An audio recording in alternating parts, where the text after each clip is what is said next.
First time na merong impeachment against a vice president, paano yung succession? If ever na mangyaring ma-impeach siya, sino ang pipiliin? Susundin ba yung line of succession?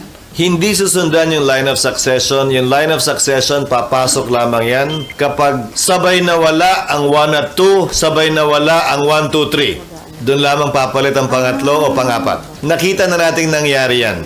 Natanggal si dating Pangulong Estrada, pumalit si then Vice President Arroyo, na bakante ang Vice President ang ginawa niya, so hindi sabay na bakante. Nag-appoint siya mula sa Kongreso. Ang age requirement ng Congressman ay 25 years old, ang age requirement ng Senator ay 30 years old, ang age requirement ng Presidente at Vice Presidente ay 40 years old. So limitado ang pwedeng piliin ng Pangulo na magiging ikalawang Pangulo mula sa Kongreso na ang edad dapat 40 pataas.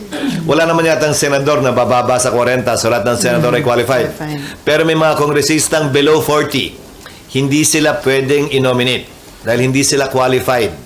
Yung ibang qualification ng Pangulo at ikalawang Pangulo, taglay na ng mga mambabatas. Natural born citizen, registered voter, resident of the Philippines, and able to read and write. So yung edad lamang ang nawawala.